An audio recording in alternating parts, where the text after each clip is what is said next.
What's up, guys? Just wanted to make a quick pre-intro to this episode.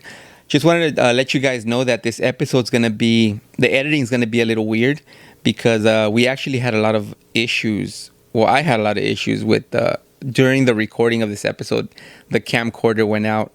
The converter for the audio went out. The batteries just drained for no reason. And after that, when I uploaded the video to my laptop to do, to use the software to edit it, my software started freaking out. My computer started freezing. And now I'm having issues with the camcorder that I'm recording on right now. This is the third time I recorded this pre-intro because I don't know what's going on.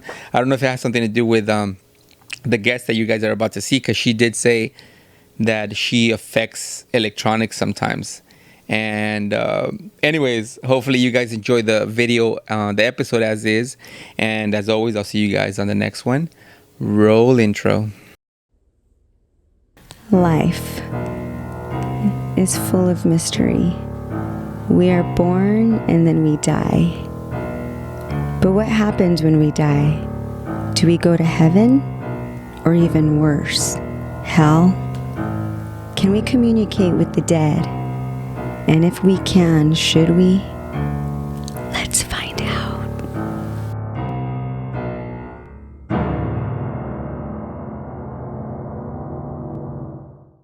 What's up, guys? Welcome back to another episode of San Pedro Paranormal.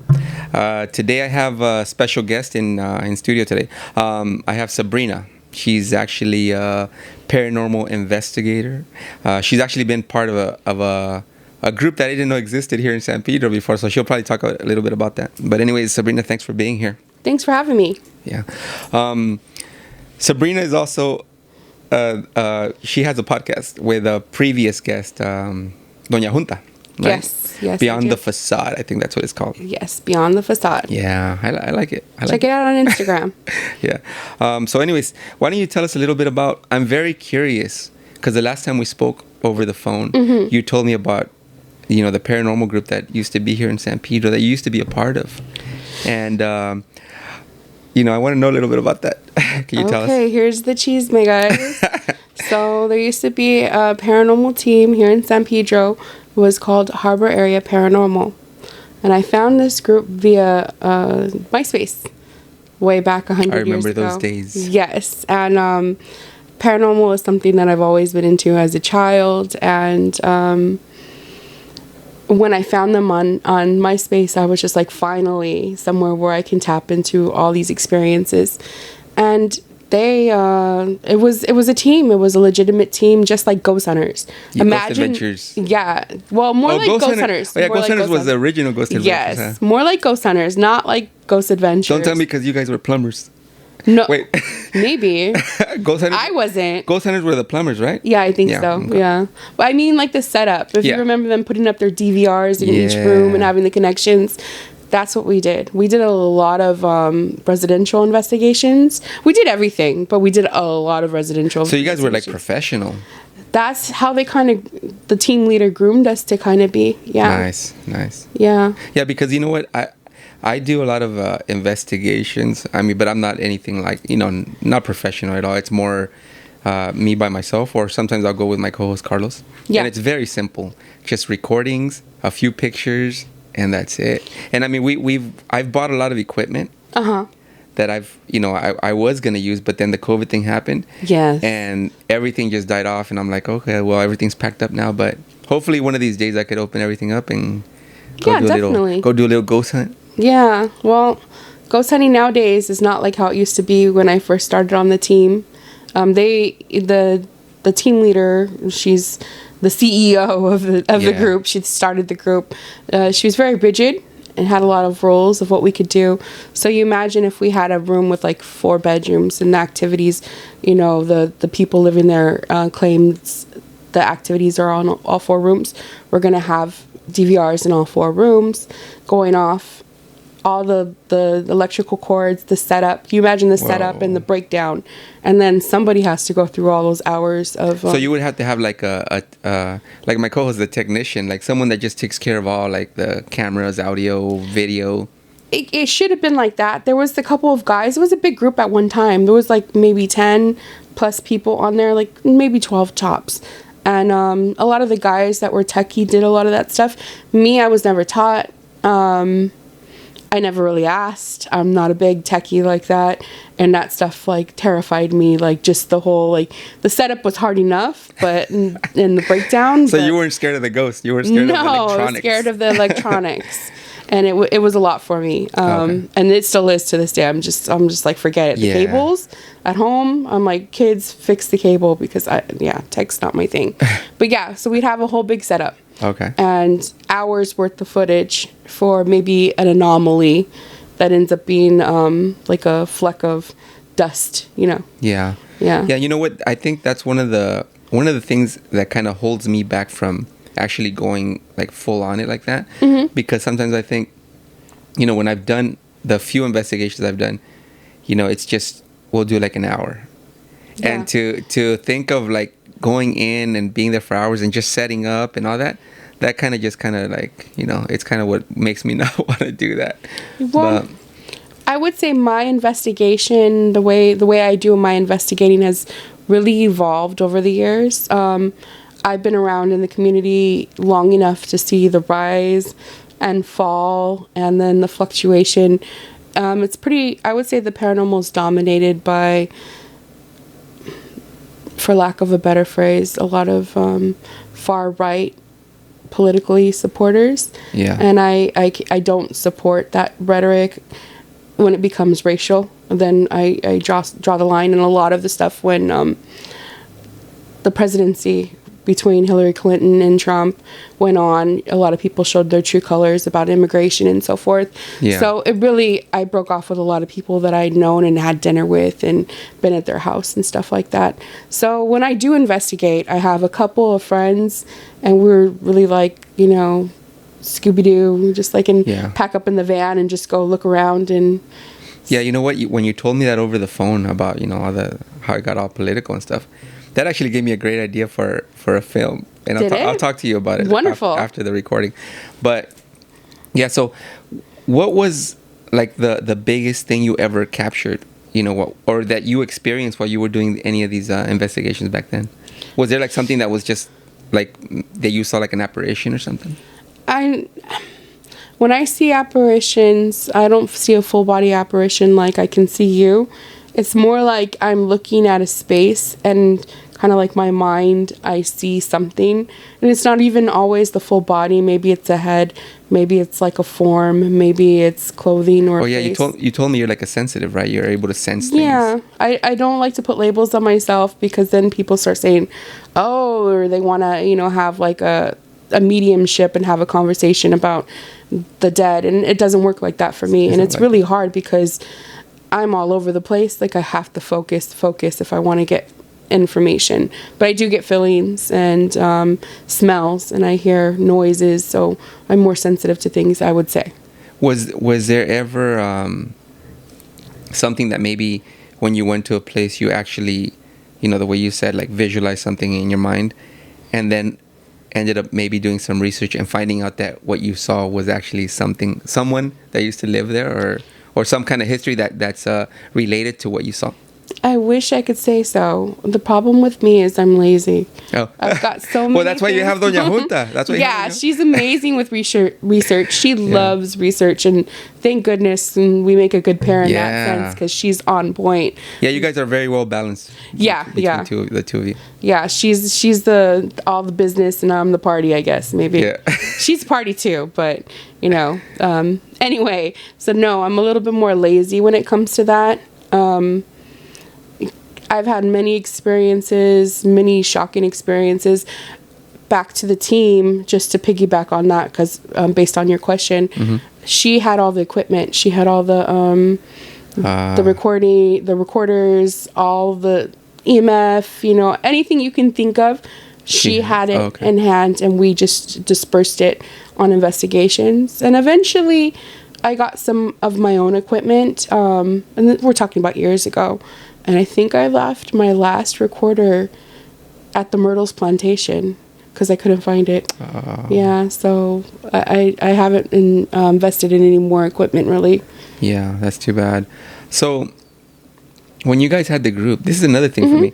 When you guys had the group, what was the point of the group? Especially back then. Like today, of course, like this, I do this because of the podcast. To share this on YouTube and everything. Yeah. But back then, I mean, you must have really had to love what you were doing, especially if you're not going to share it with the world. It was just more. Was it more for you, just for you guys? No. Back when I was on my group, it was definitely for everyone. We wanted proof. We wanted hardcore proof. We had a website, Harbor Area Paranormal, and we had evidence up there.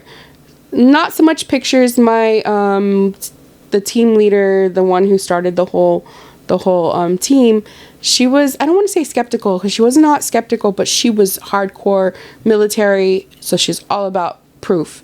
Like, she would never put anything up there if there's not proof, and she always would say, like, pictures, like, that's dust, or so forth. So, not a lot of pictures. Like Wayne Poe. Yeah, well, Wayne Poe knows her, and we all met, all together because of friends in common. But anyway, we had EVPs up there, and we took pride in our evidence. And it was basically, I guess, just to show the world what we captured. And for me, leaving that team, kind of venturing off on my own, seeing the hypocrisy in teams. Because you got to remember, we're all just people, and we get on these teams, and there's always like a hierarchy. And that was okay when I was young, but after a while, I didn't like that idea. Like, there's nobody in here. It's a pseudoscience. We have no definitive proof of life beyond death, right? Although I think we both can agree that there is, right? Yes. Yeah, definitely. But I don't like being told what to do. I have issues with authority. And you're a rebel. Yeah, and so I evolved as a person and a paranormal investigator, and I don't really care to try to prove that there's spirits or life beyond death. I already know there is. So you're either with me for the experience, and that's what I go for now when I do investigate. It's more or less just to experience it. Yeah. So because to have gotten involved in something like this, to join a group and everything, I mean, how did this all start for you? Did you experience stuff as a child? I did. Because because of the sensitivity you have and stuff. I did. My first memory that I can remember of something like this like paranormal, something odd happening that can't be explained, is I remember my dog. I remember I used to live in this house in Westchester. As a child, I had my own room, and I had this big dog named Cuddles. Big old dog, and his name was Cuddles. And he slept on my bed, and one day he woke me up, and he said, "The house is on fire." And he didn't say it with his mouth, but he looked at me, and I heard him say, "The house is on fire." Okay. And years went by. I must have been 4 at the time, maybe 5. Years went by, and I was talking to my mom, and I told her about this incident, and she said, "That's odd, because the neighbor's house was on fire, and the neighbor's house was right next to like my room. Like, I would have been the closest room to that house." So little instances like that, my name being called throughout my entire life, like just constantly being called, and my mom used to think I was odd because I'd come out the room and I'd be like, "Yeah," or whatever, and then she'd be like, "No one called you," and my name was called. Weird feelings. So how about now? Like, I mean, that's strange.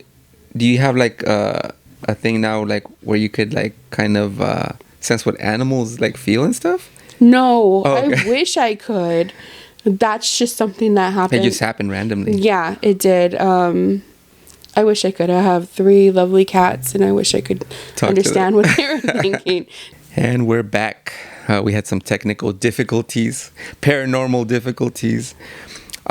So what I was telling you before, I think it would be a good idea, especially because you're experienced with being in a group and stuff, of actually, I think it would be a good idea for you to actually build your own little group, find some people like myself here, and start doing some investigations to put them on your show, on Beyond The Facade. I love that name. Why didn't I come up with something cool like that instead of just saying Pedro Paranormal? You didn't know me back then. I will take credit for this, Leah. Leah is the backbone to our podcast. Yeah. But I came up with that name. And that's cool. Beyond the because Facade. it's basically the facade of the building. We want to go beyond the facade. So the facade of the building's the outside and what you see from the outside. So when we go beyond, we dig into the history. Yeah. And if there's paranormal involved, then that's when we get it.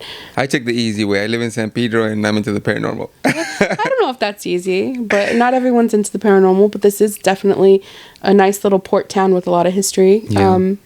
As far as the question is concerned, whenever I go out, we've been meaning to go out, but COVID's really put a damper on everything. Yeah. Whenever we start going out again, we used to meet up at IHOP like twice a month. That's Me, cool. Wayne Poe, Fidel, and my friend Melissa.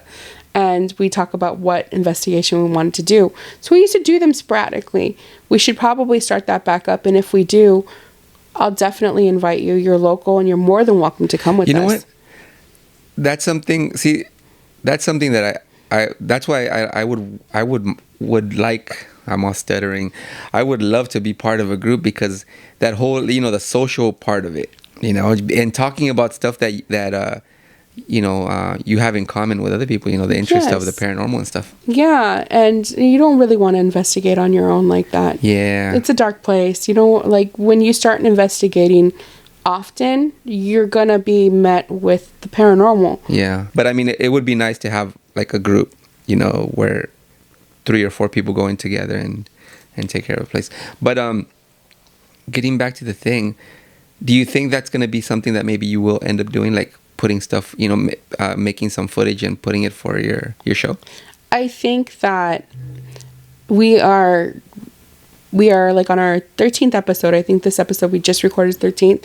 So it's major for us, and we're almost a year in, and we're evolving the podcast. And what we, Doña Junta and I have discussed is going live in locations, like recording from a location.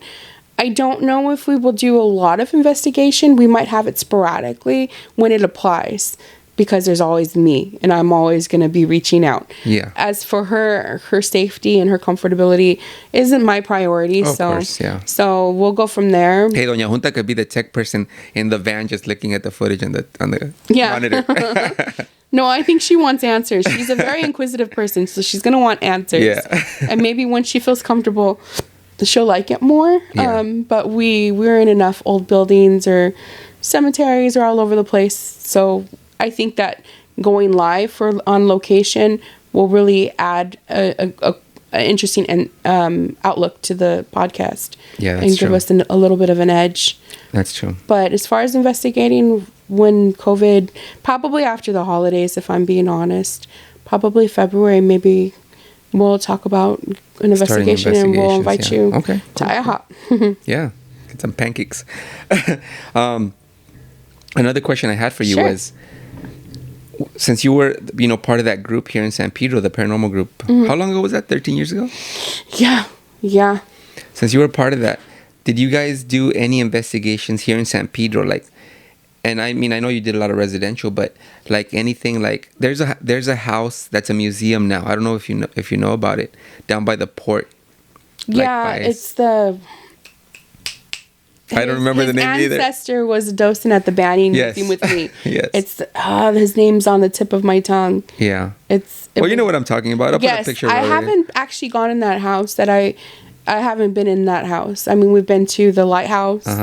I've been there multiple times, and Doña Junta and I went, and I stayed because I wasn't trying to climb the stairs to go all the way up in the top. Oh, that's right. And I had some activity in the girls' room and stuff. At the lighthouse? Yeah. Oh, nice. Yeah. The one on, what is it called? On Paseo, right? Not Fort MacArthur. I keep on forgetting. I live in San Pedro. I always forget all the names. Yeah, and I've been to Fort MacArthur. In fact, our team, many, many years ago, we had an event, and we invited the public, and it was like a paid event. Oh, and nice. They could learn about the paranormal, and we'd have little investigations. That's and we were cool. stationed on top of it. And we'd have people come through, and we'd be like, this is what a recorder is, and this is what you do, and have a little session and stuff like that. Yeah, I actually tried to go with Carlos to do an investigation there. At Fort Mac? And they kicked us out. Well, yeah. They're like, you need permits. I'm like, what? Yeah, of course. I mean, it was a museum part, Oh, okay. And they didn't allow us to record and stuff. Just go in that long, dark tunnel and sit there. I know. No one will see you. But you know what? Getting back to that house, so when I was telling you down there, I forgot the name. I can't I believe I forgot know, the name. it's on the tip of my tongue. I knew the guy. Yeah, because that house wasn't there before, right? They kind of like They moved it. They moved it. Yeah.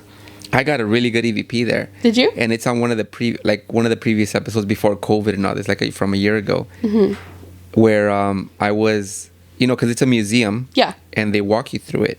And that day, Moeller. Moeller House. The Moeller House. Oh my gosh, I was sorry. Didn't mean to interrupt you. I remembered it is the Moeller House. Yeah. And I went with my kids that day. And the person that was giving the tour, it was only us in the tour. There was nobody else there. Yeah.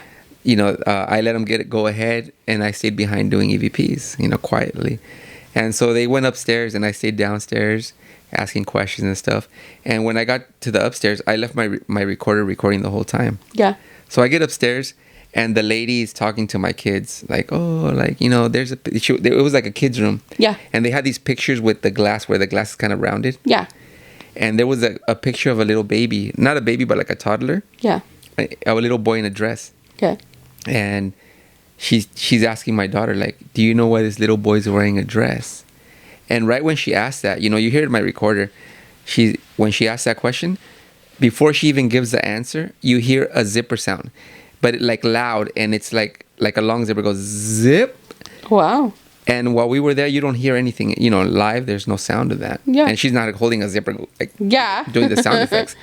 So right after you hear that in the recorder, she says, well, that's because there was no zippers. And it's the coolest. I think it's one of the coolest EVPs I captured, because it's so clear. Yeah. And loud.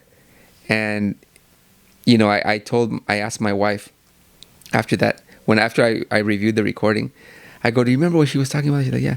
I go, listen to this. And she heard it. And even she was amazed. She's like, I don't remember the lady doing a zipper thing. Yeah. I'm like, because they didn't. I'll show it to you if I could find it. Yeah. But so you never went to that house? I never made it to the Moeller House. I've been to the Point Fermin Lighthouse. I've been to Warner Grand, multiple residentials and whatnot. But that's for San Pedro. That's How about with your group? You never did places like that, like here in Pedro? No, we did Warner Grand multiple times. Oh, that's right. Yeah, everyone's been to the Warner Grand, I feel like. And we've done it millions of times with other groups. Warner Grand? Yeah, the Warner Grand. Or by ourselves as well. I have a friend that works, I don't know if he still works there, but he worked at the Warner Grand, and he did say it was haunted.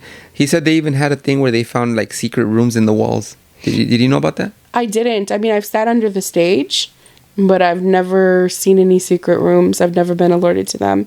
Yeah, that they were doing some work, some remodeling, and I guess they cut into one of the walls, and there was a secret room in there. Yeah, interesting. So, I did work just further down that street for a small period of time.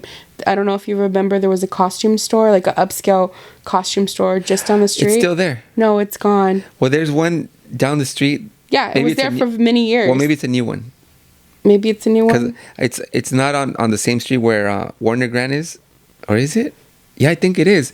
It's passing Center Street or something. No. No. No, because it's not far from the Warner Grand. Well, it used to be. I think it's a tag store or something now. Oh, okay. It was a huge space, and they used to have all the mannequins just up in front. It's by the coffee shop. I think I'm confusing it, because we did go rent some costumes there a couple years ago. Right past where there's a Subway now in the corner, and right after it there's a big costume store with fancy costumes, pirates and all. No. I know exactly what you're talking about. It's across from Ojas. Yes. That's one. No, it's way up further. Okay. It was there's the candy store. I remember on it now. 6th Street. I remember it. You remember it? Yes. Yeah, I worked. It was vintage costumes. Yes. And the lady owned it for many, many years. I worked there just because a couple extra dollars, and it was fun because I love fashion and costuming, and that place was haunted too. And and I think that a lot of it was due to spirits that were connected with a lot of the stuff that she had there, because she had a lot of vintage things there. So you do believe in that then, where spirits or energies get attached to furniture and stuff? I think that we just don't know enough to really say that they're only. I think that spirits do whatever the heck they want to do. And I do think that they might be attached to something, Or maybe they can pop up. They can be here 1 minute and go somewhere else the another minute. I don't know. We don't know enough. I mean, I know people want to say they think they know, but I don't know. So I think that a lot of it's connected to either the land, or some of the memorabilia, or that's what I always think. I always think a lot of the times it's like spirits from like the past. But like at my house, the one I'm at now, we used to have a spirit. I don't know if it's still there, but I believe it was the owner of the previous owner. Not the previous, like the owner that built the house. Interesting. Because we had some crazy stuff happen when we barely moved in here. Oh yeah. And I talked about it. I'm not going to talk about it now. I talked about it like 2 episodes ago. Okay. But not only did we get to see her, this part I didn't talk about. My wife used to see a light in the hallway. Ooh. Right, like an orb. Yeah. And she would wake me up at night and be like, "Hey, somebody's in the house," because she would think it was someone with a flashlight. Yeah. So I would get up, look, and I'm like, it's probably a car from like in the street busting at you and all that, right? So I always came to, but she kept on waking me up in the middle of the night. No, I saw something. And my younger daughter, she was having night terrors. Oh no. Right? She would wake up crying and stuff, and I would go check and nothing, everything's fine, put her back to sleep. So I ended up putting a security camera. They had these before. I don't have it anymore. But these that had like a sensor that it wouldn't record until something would be in the room, right? So I put a camera and I'm like, okay, let me see what's going on here. Why is she waking up or whatever? And right away when I put it, I remember it was like the first week I put it, I captured what my wife saw. That orb of light. But the camera was kind of facing the door to the hallway to our room. Yeah. And facing where my daughter slept on her bed. And you see this orb, this light come in from the hallway into my daughter's room and going into the ceiling and coming out of the ceiling, going back into the hallway. Interesting. And my daughter, every time the light would come in, you would see my daughter start moving around in her bed. Anyways, the creepiest part from that was my wife ended up telling me to take the camera down. She's like, I don't want to see this. I don't want to know about it. Right? So I took it off. My daughter kept on having night terrors. And one of the nights, it really freaked me out because I could hear her crying. And my daughter's the type that doesn't cry out loud. She'll cry like real quietly. So I get up, walk to the back. My daughter her bed's on a corner of the wall, right? It's against the wall. She's on the bed, on her knees, looking up at the corner of the wall and just crying. And that freaked me out. Yeah, that sounds pretty freaky. That really freaked me out. I laid her down. I'm like, and I lay down next to her, and she went to sleep, and I stayed awake the whole night, just like trying to look. What the heck was she looking at? Don't mess with our kids. I don't allow anything in my house, so I understand what you're saying. I couldn't even bear my kids suffering through something like that. Yeah, but you know what? Is there anything you did to help?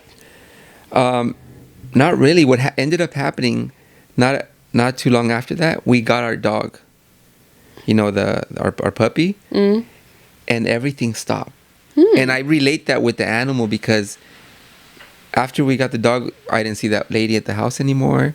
The orbs were gone. Everything. I mean, we still have things happen, little things like where something will fall off a counter. That happens a lot. Like something like a can will fall down or on the sink, stuff will fall into the sink. But just that. Nothing like seeing something or my kids crying or lights, all that stopped. And I think it's because of the dog. Well, that's interesting. That's really, really interesting. I think so. I mean, at least that's the conclusion I came to. Yeah. But what do you think about that? Do you think, because I know a lot of times, even in videos, people capture their animals like a dog or a cat, especially dogs, like looking at something that's not there and barking like at walls or at ceilings and stuff.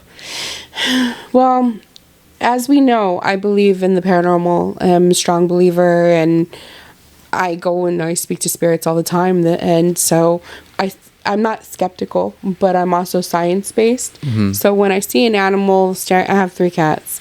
They constantly are looking at things that we can't see. Yeah. And I might laugh, and like the kids are like, "Stop!" Cheeks. We have a cat. We call her Chica or Cheeks, and they'll be like, "Stop, Cheeks!" Like, and they're like, "What are you looking at?" And I'll be like, "She's looking at a ghost," and laugh. But in reality, she's probably looking at like a microscopic little piece of something like dust that's flapping, or maybe a bug or gnat or a fly. I don't know, that I can't see, because their eyes are so much better and their senses are so much better. Now, that's all I can say for my own house, and I'm not trying to say anything about yours or anyone else's, but that's where I start.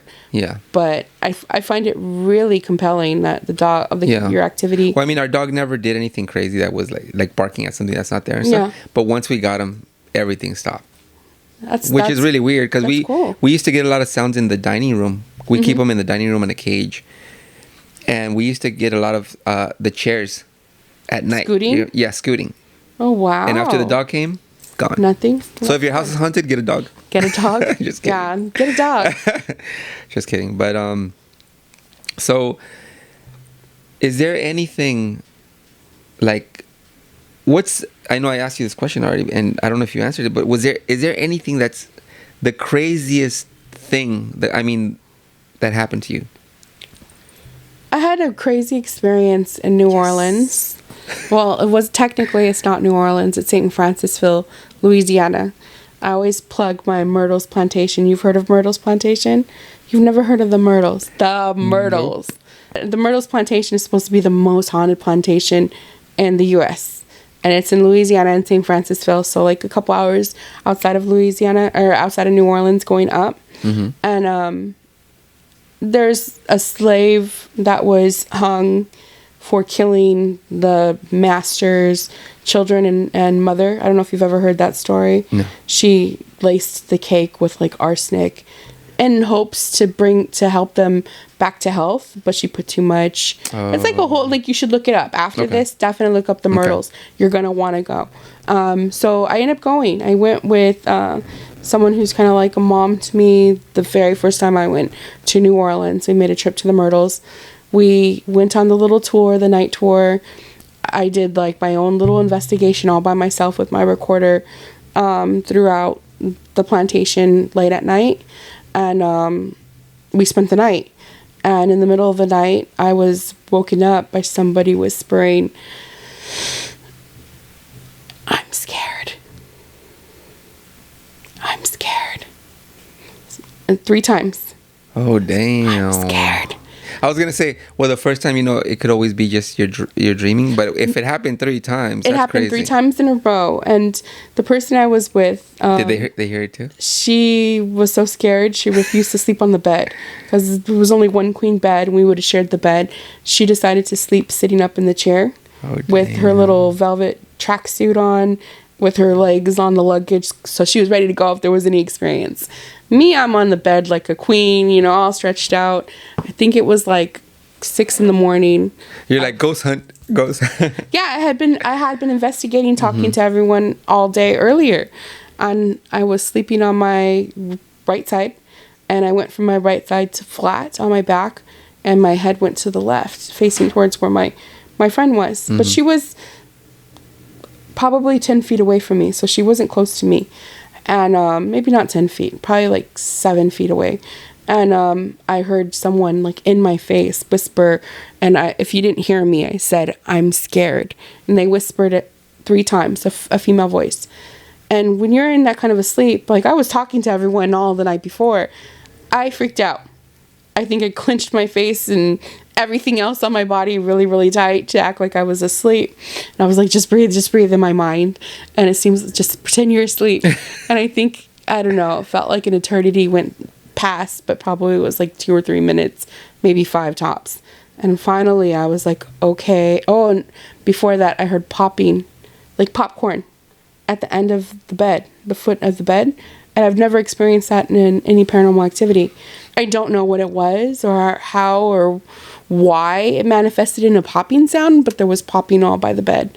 And then finally, after breathing, and I was fully awake, and I was like, okay, I'm awake, come back. I sat up and literally said that out loud, and nothing ever came back. But we did go visit the cemetery that a lot of the people that lived in that plantation were buried, and I had a very similar, strange, well, not similar, but a very strange, like a vibe. No, incident happened. Like I lost time. I lost 45 minutes, and me and my friend can't figure out how we lost that time. She has a memory of me bringing back like I rubbed a crayon and a napkin over a headstone, and she said it was with a green crayon.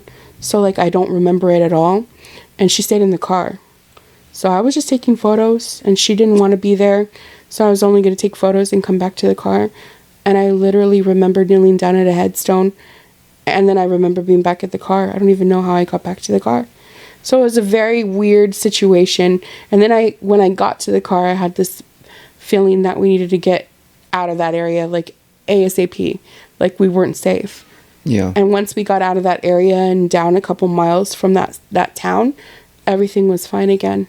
So it was a pretty crazy experience. Actually, you know, I've had a lot of experiences in New Orleans. I go to New Orleans very often, like almost annually, but it's been 3 years since I went last time. Okay. And there's always been really crazy experiences in New Orleans. So what's your theory on that? Do you think maybe you got possessed or something?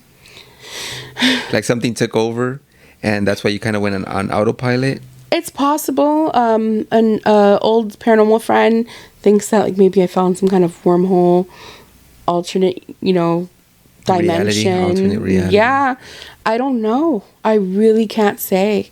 I do know that the Myrtles is known to be very active, and I was over there asking for it. I was like, all right, guys, talk to me, just hours before they talked to me. Yeah.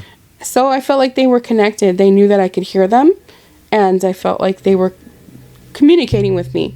I don't know what they said. In the cemetery, I completely lost 45 minutes, and I don't know. But did you capture anything? Because you said you did like some recordings, right? Were you able to capture anything? I that's the thing. That's the last time I saw my recorder. Oh. I put it on top of the dresser, and I never saw it again. When I packed up, it wasn't there. Oh, dang. So I don't know what happened to it, where it got moved or anything. So no, I have no evidence. Oh, dang. Yeah, I have none. It's funny. I have photos, plenty of photos. It's funny that you mentioned the popping sound. Is it? Because I've actually captured a few EVPs where right before I capture a voice or right after the voice, you'll hear popping. And I always found that very weird. Like, it's almost like, and this is my theory, like somehow it's affecting the microphone, either on my phone or something. Like, how can I explain it?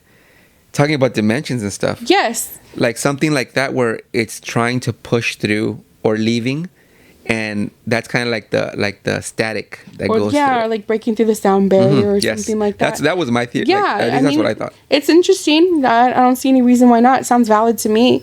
It was just very weird. It was like literally if you've popcorn on the stove, pop, pop, pop, pop. And I was like, what the heck? And I was too terrified at that moment. If you've ever been caught asleep, it's one thing to be out looking for ghosts, but when you're asleep, warm in your bed, and someone comes and talks to you, and no, that's a whole different situation. Yeah. It's a little frightening. And my friend was snoring. So like I sat up and was like, what? Huh? And I called her name, and I finally like opened my eyes a little bit. She was snoring. There's no way she could have been so close in my face and whispered that to me and got back in the chair without, like, it was seconds. So yeah, so it's pretty crazy. I mean, later on that trip, we had stayed in a random like Motel 6, and we had a lot of activity there too, like creepy activity with shadow people in the bathroom. So there's a lot. Oh yeah, Doña Junta told me about that you had seen shadow people. Oh yeah, I think that I've seen a lot of shadow people over the years, and shadow people are very odd.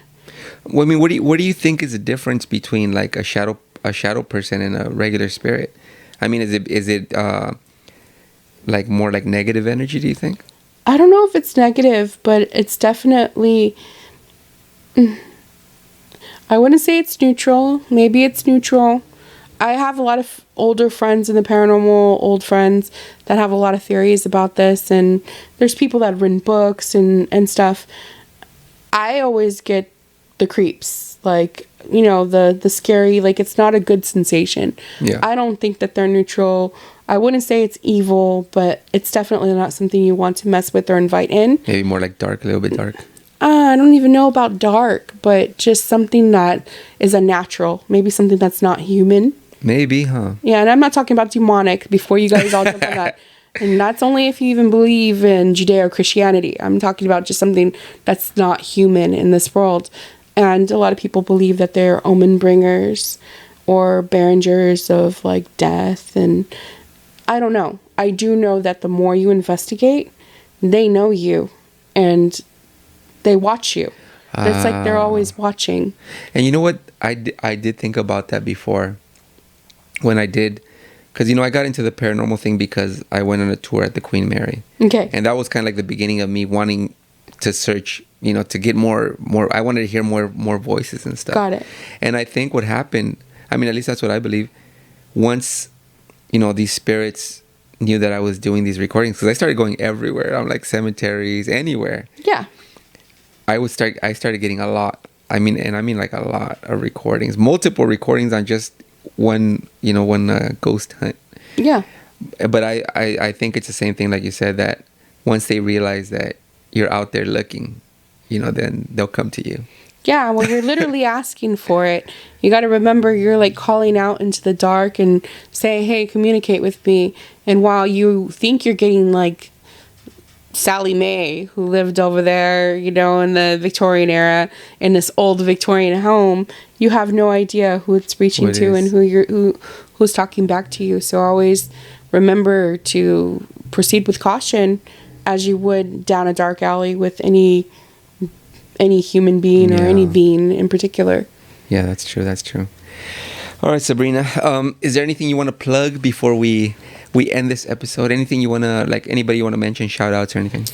Well, besides Beyond The Facade. Definitely go follow us on Beyond The Facade. I believe it's available in all platforms. Audio, we do have a YouTube channel. Instagram. It's a little slower on YouTube, so check us out on Instagram, Beyond The Facade Podcast. I have a very slow and not very active page. It's called Observing Spooks. Yeah, Observing Spooks and Other Vices. Observing _spooks _ and other vices. And I try to. I've got so much going on. Not that we all don't, but I try to. I also have my other page. You can follow me at, but that's like selfies. But if you want selfies, hey, you want to see fashion? Yeah, like, you know, goth. And maybe see my kids here and there and trips, then go to Sabrina the Grown Up Witch and definitely listen to our podcast. And I like your podcast. Oh, I'm glad you do. It's good, yeah. I told Doña Junta, you know, I like that whole mixture of the history and the scary stuff together. I think it's important. I think that, you know, telling the story behind this building that we see all the time is really important. Yeah. All right, guys. Well, don't forget to like, share, subscribe to this channel. Follow Sabrina, you know, the grown-up witch. Yes. And watch her, you know, her YouTube channel too. All right, guys. Well, thanks for watching, and we'll see you guys next time.